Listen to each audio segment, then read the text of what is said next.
May I ask you something? Have you ever noticed that the children of unhappy marriages are always the most anxious to be married themselves? It's never struck me particularly, are they? I don't know. Well, that's what I want to know. I mean, would you say that my mother and father were well or ill-matched? My dear Herbert, are you trying to tell me you're engaged? I am. I mean, I am! My dear fellow! It's a deadly secret, of course. Why? Well, she's a perfect lady, naturally, but somewhat below my mother's nonsensical notions of family grandeur. Very far below? I couldn't say. Father was to do with the provisioning of ships. I believe he was a species of purser. May I ask the lady's name? Clara. Beautiful name. Splendid. Of course, we can't possibly marry while I'm still looking about for an opening. But the moment I realize my capital... The Players Inn proudly presents Theophilus Waldengarver in Hamlet, Prince of Denmark. I thought you said your friend's name was Wobble. Waddle? No, Wopsle. Oh, that's right. Waldengarver must be his stage name.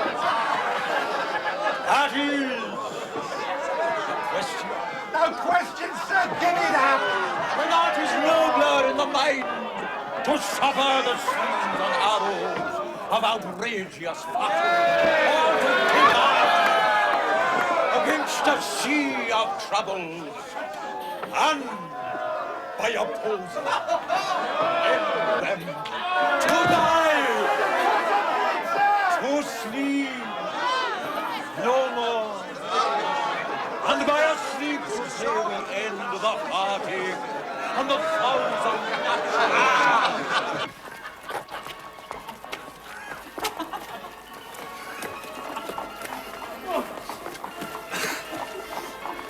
Mr. Pippin, friend.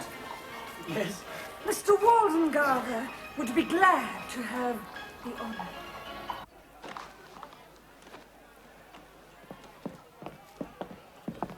Mr. Waldengarver. Gentlemen, I am proud to see you. Mr. Pip, you'll excuse my sending round. I had the happiness to know Mr. Pip in farmer times. We are fellow adventurers, if you like. I upon the London stage, he upon the stage of the fashionable world. Well, how did it seem to you to go? In front. Capitally. How did you like my reading of the character? Massive and concrete. Ah. Oh, concrete. My view of the role, if I may use a French expression,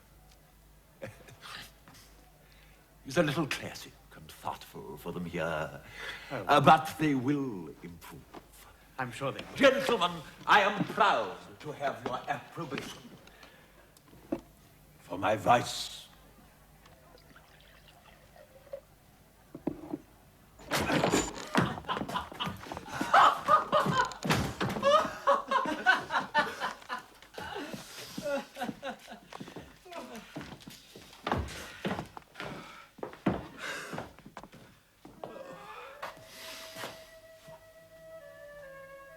It's from Estella. She's coming to London tomorrow. I'm to meet the midday coach. Then you'd best turn in. What? Oh, yes. Good night, Herbert.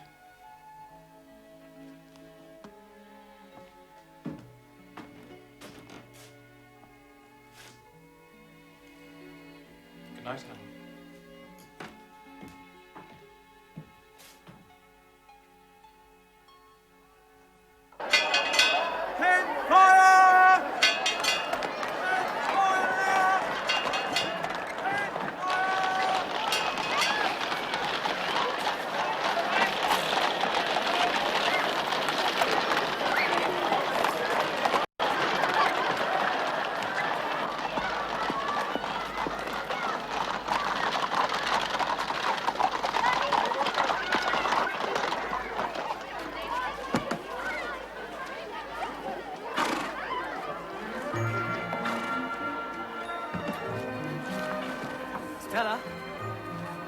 Here.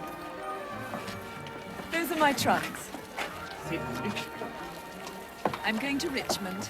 I'm to have a carriage, and you're to take me. But first, I'm to rest a little and drink some tea. This is my purse. You're to pay my charges out of it. Stella. But you must take it, Pip. We have no choice but to obey our instructions. We're not free to follow our own devices, you and I.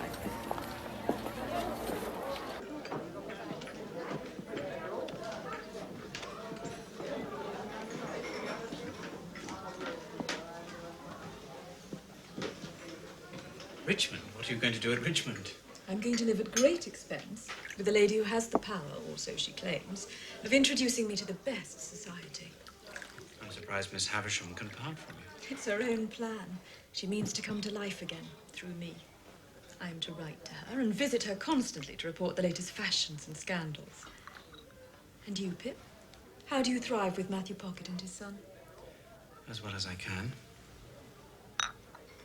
So far from you. Silly boy. What nonsense you talk. Mr. Pocket, I believe, is greatly superior to the rest of the tribe. Oh, infinitely. So is Herbert. How the others hate you. They bombard Miss Havisham with lies about you. She doesn't believe them. Of course not. That's what's so delightful. The more they plot and whisper, the higher you rise in Miss Havisham's favor. And their torments are doubled and redoubled. You sound as if you hate them as much as they hate me. Oh, more. Much more. Can't you imagine what my childhood was? In that terrible house. With Sarah and Camilla scheming and intriguing against me. Under a mask of loving kindness. You don't know how grateful I am to you as being the instrument of their torture. Here's my hand on it. Ridiculous boy. How many times must I warn you? Once you let me kiss your cheek. Did I? Yes. Well, if I have set a precedent.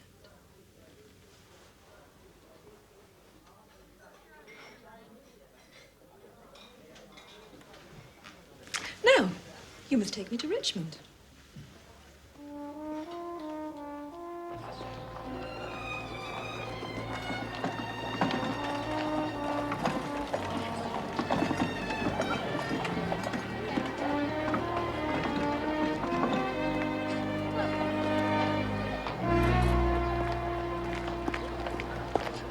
I've a bill signed here and witnessed, and I'll collect on it or have you in jail, sir. Well, look here.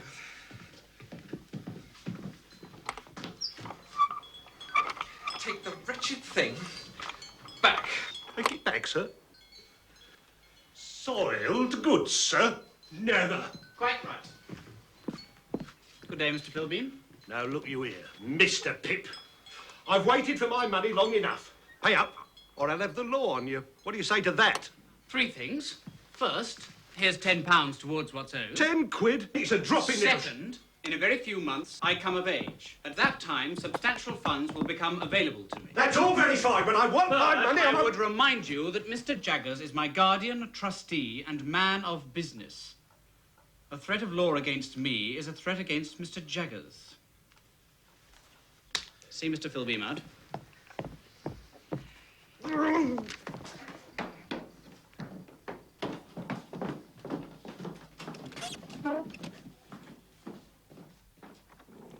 It's all very well, Handel. But our debts are mounting. I know it.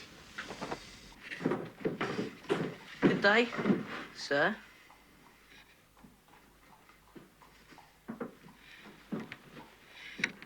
Yes, sir?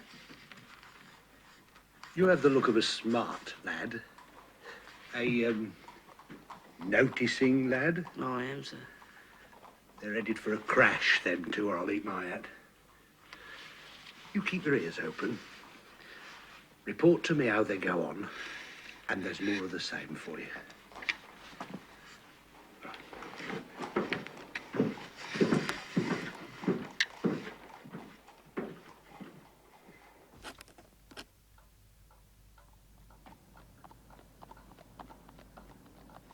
rich, Herbert. Remember, look your debts in the face. Stare them out. I know. But they seem to be staring me out. Well, what do they amount to? £264 4 and twopence. Well, you better leave a margin. Call it £300 in round figures. Excellent notion. What a head for business you have, Handel. Well, that's that done. Done. But hardly paid. Well, one has the feeling they're paid. That's the thing. The bailiffs, no doubt.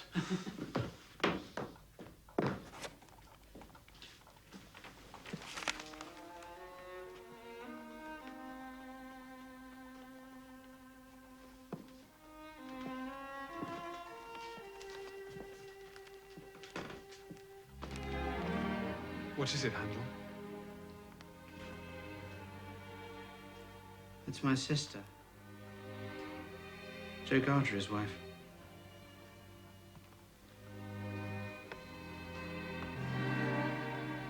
She's dead.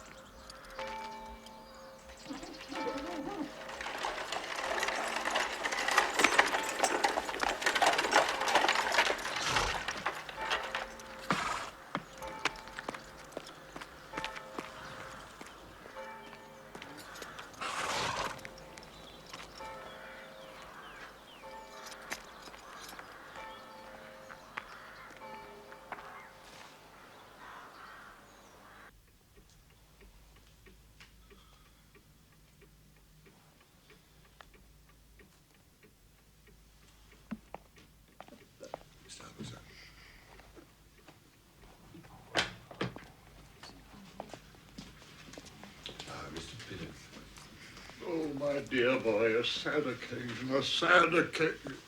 Dear Joe, how are you? Oh, Pip, you knowed her when... Well, she was a fine figure of a woman. Dear sir, profoundest condolences. May I... No, sir, you may not. I understand. A great shock to you, of course. I would have carried her to the church myself, but it were what the neighbours said was a lack of respect. Pity. We're glad you were able to come. Did you think I wouldn't? Ladies and gentlemen, pocket handkerchiefs. Oh, this is a travesty. Suffer us not, our last hour, for any pains of death, to fall from thee.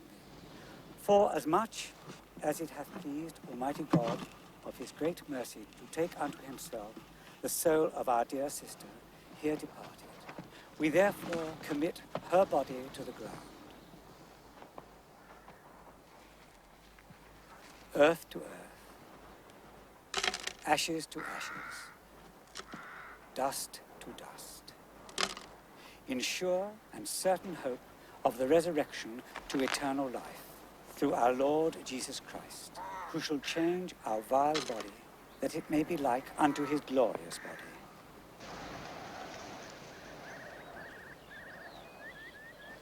I don't mean this unkindly, Biddy, but I think you could have written to me, to warn me.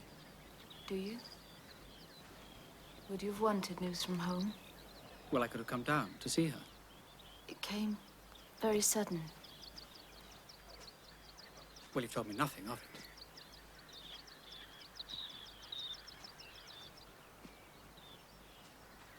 She'd been bad for 3 or 4 days. But then she came out of it.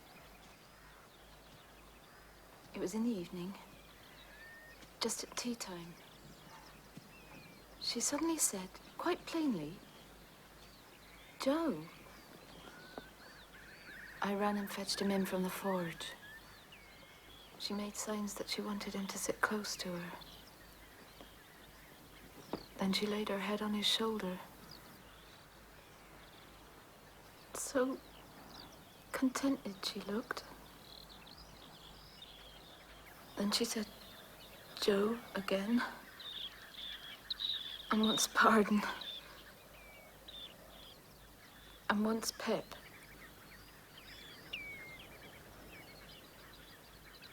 And then we saw that she was gone.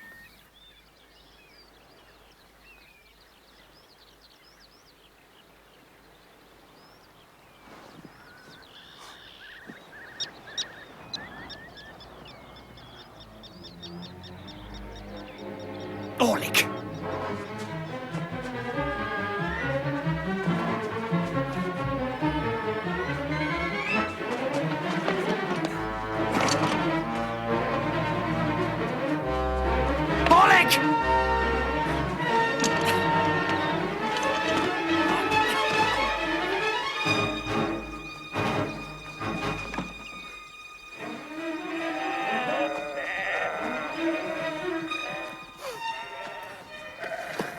Kill her as sure as he put a knife in her heart. There's nothing to be done, Pip. God knows I had little enough reason to love her, but that murderer should be brought to justice. It's too late, Pip. Years too late. There's nothing to be done.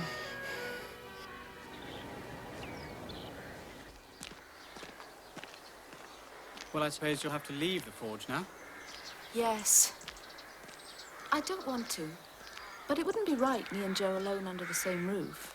How will you live? If you need money. No. Thank you, Pip. But there's a new school built in the village, and I'm to be mistress of it. And I can look in on Joe every day to see to him. And, of course, I'll be down from London very often now. Will you, Pip? Well, of course I will. What do you mean? Biddy! Of course I will.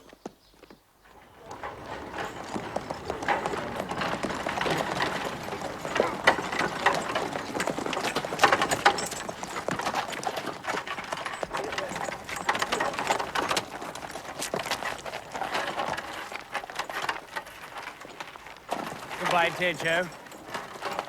I'll be back again soon, and often. Never too soon, sir. No, ever too often.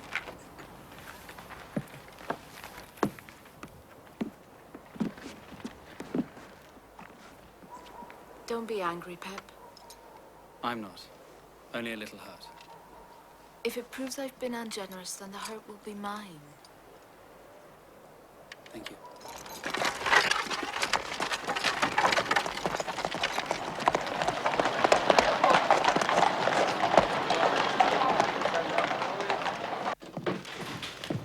Congratulations, Mr. Pip.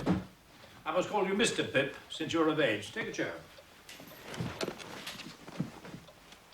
What rate do you suppose you're living at?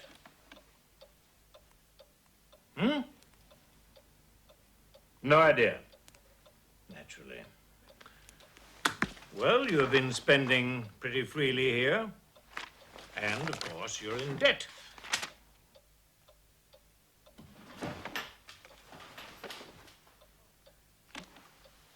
Unfold that and tell me what it is.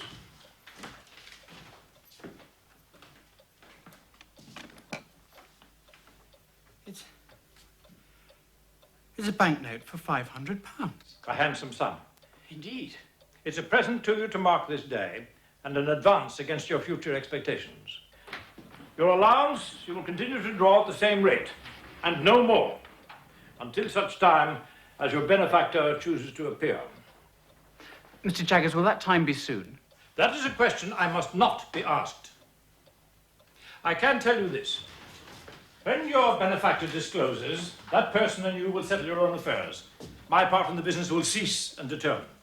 It will not be necessary for me to know anything at all about it. That's all I have to say. And now, if you will excuse me. If you'll take my advice, you'll lodge the 500 with Wemmick.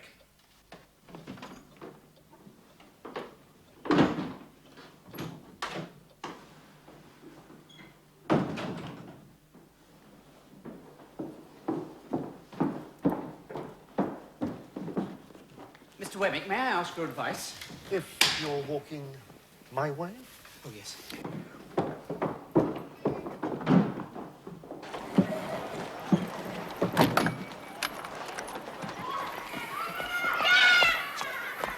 want to help Mr. No, Mr. Pip. No names, if you please, not here. Quite so. Well, let's say a friend. Friend?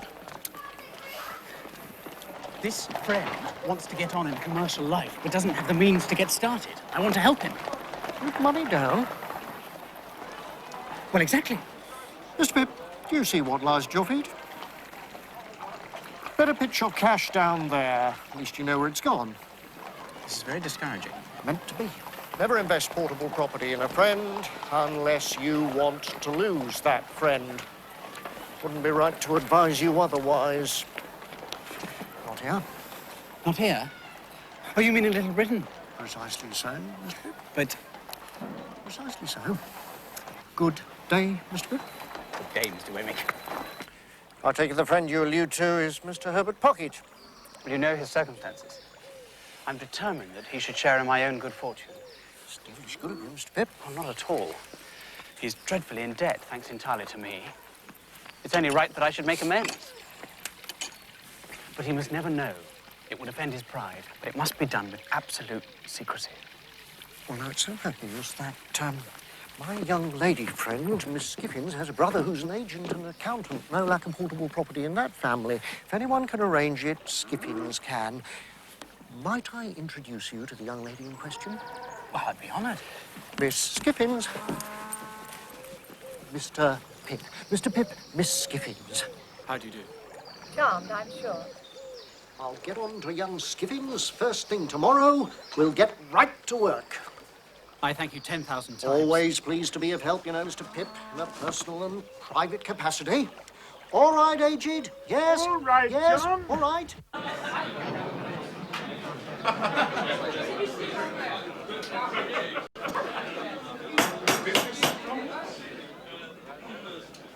Gentlemen! Silence! Silence for the President! Members of the Finches Club, I call for the traditional toast to the ladies. Hurrah! Hurrah! Mr. Pocket, will you begin? Fellow Finches, I give you the sweetest girl in London. Miss Clara Barley. Miss Clara Barley! Mr. Drummle. Fellow Finches, I give you a peerless beauty. The pride of Richmond, Mrs. Stella Havisham. Mrs. Stella Havisham! You damned liar. You know nothing of that lady. Don't I? You've never set eyes on her in your life. Mr. President, Finch's law. Drummle's been called a liar. Gentlemen, gentlemen. And so he is. And if he wants satisfaction, I'll give it to him. Mr. Drummle, do you know this lady? It's only he says I don't. Mr. Pip, if Drummle can produce proof, will you, as a gentleman and a Finch, apologize to Mr. Drummle? Shame! Pistol the door. Yes. Be careful, please. I will be prepared to apologize. Will that satisfy you, Drummle? Lord, wouldn't do to be seen fighting with him. Let's leave. Come on.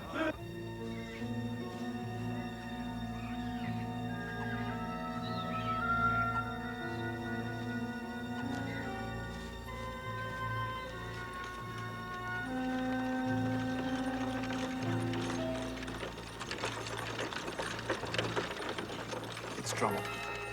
Come on.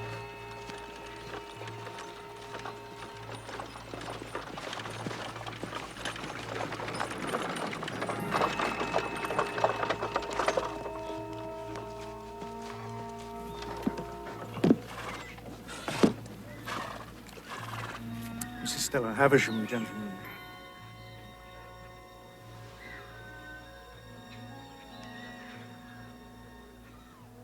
I beg your pardon, madam, but you are acquainted with Mr. Drummle? I am. Mr. Pip?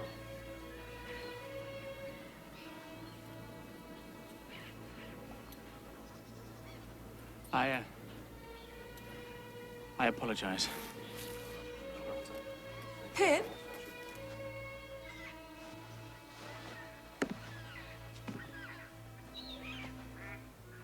Will you walk with me, Pip?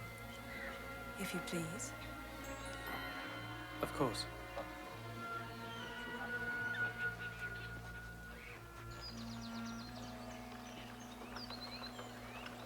Estella, how could you? You foolish boy.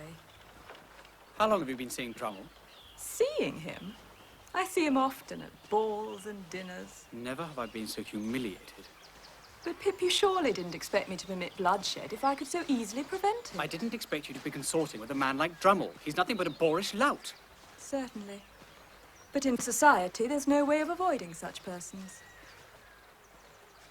I have a favor to ask. Miss Havisham has summoned me. Will you take me down? I'm not to travel alone. Of course.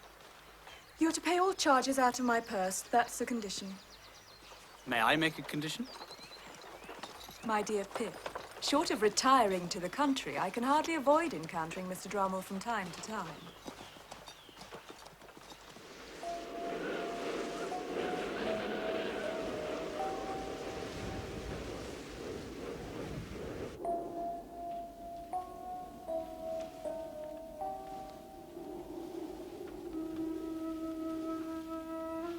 Is she not beautiful, Pip?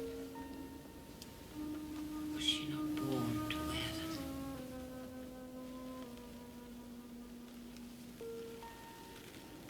How does she use you, Pip? How does she use you? What? Are you tired of me?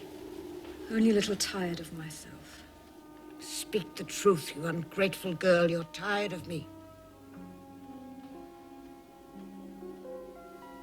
You stock and stone, you cold, cold heart. Do you reproach me for being cold? You? Are you not? I am what you have made me. Look at her. Look at her. So proud and hard and thankless. Have I not given her everything? Everything. And in return, you've had my gratitude and loyalty. What more can you ask? Your love. Love? I can't return what I've never received. You taught me love was made to be my enemy and destroyer. That I should always turn against it, for it had blighted you and would else blight me. No. I must be taken as I have been made.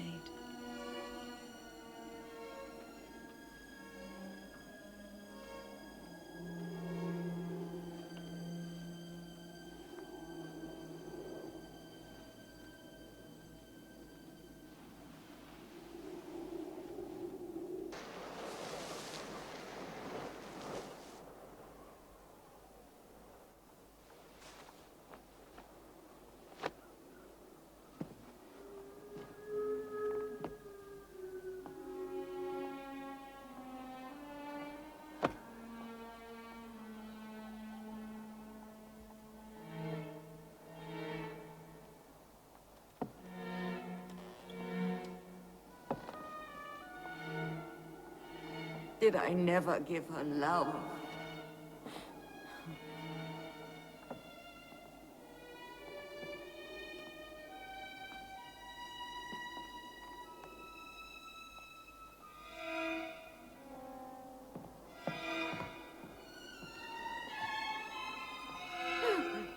Did I never give her love?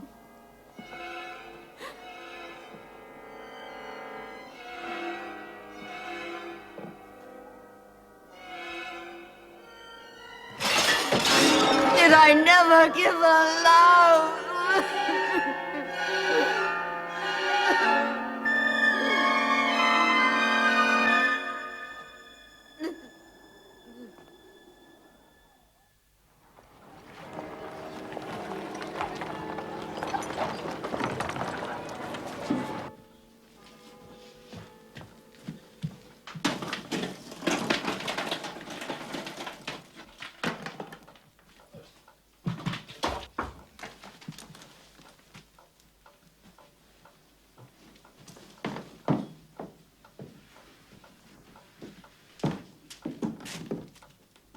You can go home.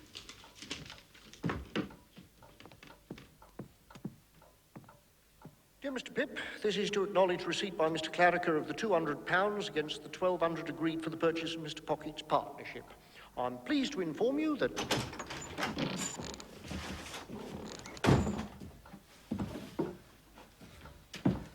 Handel. Sit down. Herbert, What I'm about to tell you will assuredly knock you off your feet, so you had better sit down. Handel, I have found my opening. Herbert! Clarriker has offered me a position in his house. It's not a pipe dream. Handel, look, we've signed articles. Well, this is wonderful news. Of course, he's only just started up. Well, hardly established yet, but he distinctly hints at a partnership if trade prospers. Well, I congratulate you from the bottom of my heart. I can hardly take it in. After so much waiting, so much hoping.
Shall we not dance this? You promised me you'd have no more to do with him. I made no such promise. I know how he's been hovering around you. People talk of it. All sorts of ugly insects hover around a lighted candle. Can the candle help it? No, but Estella can. It makes me wretched to see you encourage a man like Drummle. Everybody despises him. Do they? He has nothing to recommend him but money. And a ridiculous roll of addle-pated ancestors as dull-witted as himself. Then you are very foolish to be so angry. How can I help it? When I see you give him looks and smiles, you never give to me. Do you want my smiles, Pip? Do you want me to deceive and entrap you? Is that the game you play with him? Yes. And with many others. But never with you. Stella, I beg you. May I have the honor? The honor is mine, Mr. Drummle.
Pip?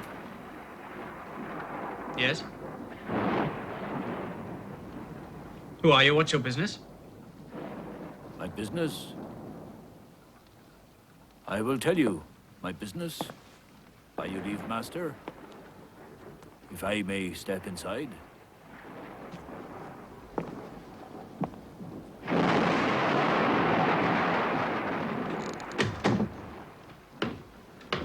Ah, it's a fine place. It's a gentleman's place, all right. What do you want here? Who are you? Ah. It's disappointing to a man to have looked so forward so great and come so far. But you're not to blame. No, neither of us is to blame, dear boy. But I'll speak in half a minute. I'm all done in. Yes, you just give me half a minute and then I'll speak. There's no one else here, is there? Why do you ask?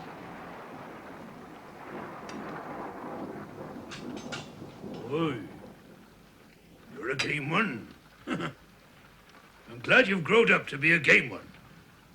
But you come at me with that dear boy, you'd be sorry afterwards to have done it.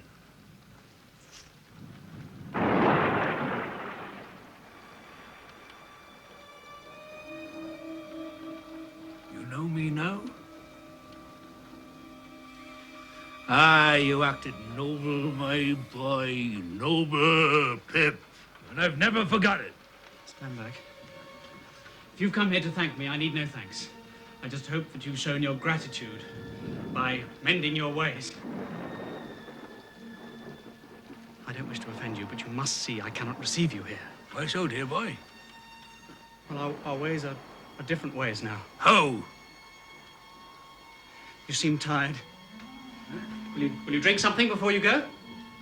I will.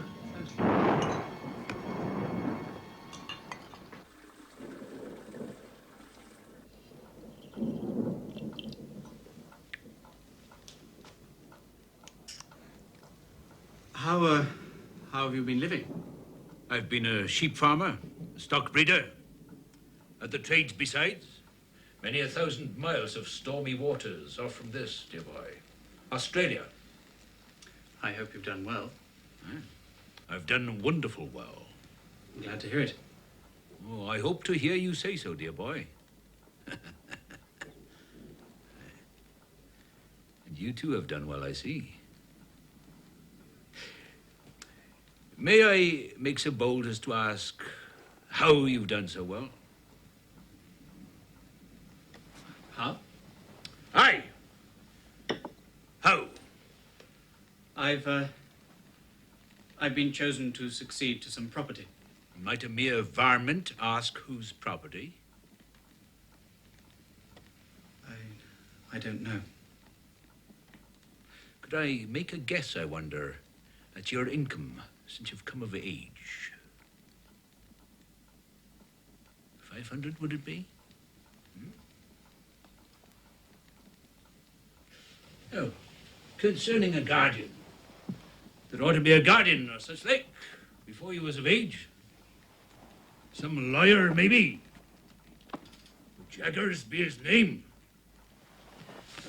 Yes, Pep, dear boy. I made a gentleman on you, and it's me what has done it.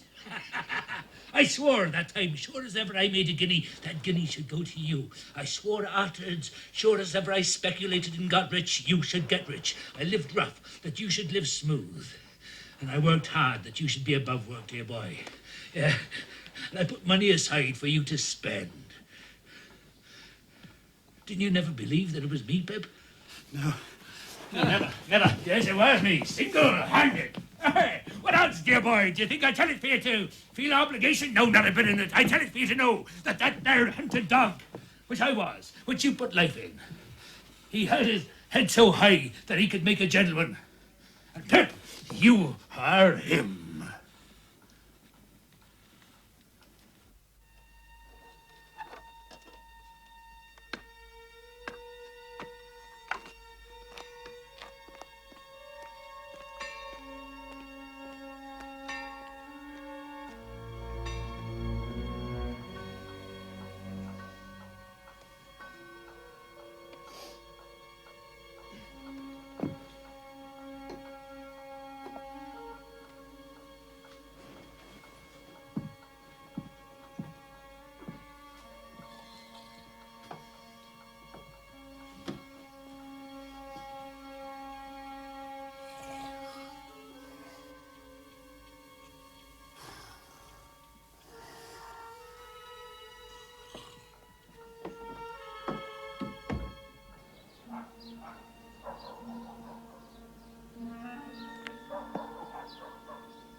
Stop! Ah, it's you, dear boy. I found you was gone, and, When you came here last night, did you see anyone? I didn't notice in particular. Are you known in London? I hope not. I had my trial here, of course. First knowed Mr. Jaggers that way. Jaggers was for me. You understand, dear boy? He defended me in court.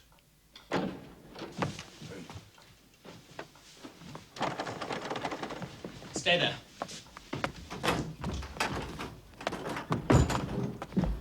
Morning, Master. Cut down to the coffee house and fetch breakfast for two. Thought Mr. Herbert weren't coming home till tomorrow. My uncle has arrived unexpectedly. Your uncle, eh? Yes, my uncle. Now, get along with you.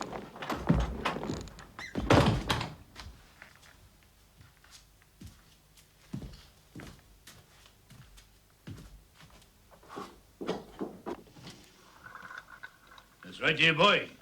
You call me uncle. You took an assumed name, I suppose, on your passage from Australia? I did, my boy. Clovis, I call myself. May I know your real name? Magwitch. Christened Abel. What were you brought up to be? I've been brought up to be a varmint.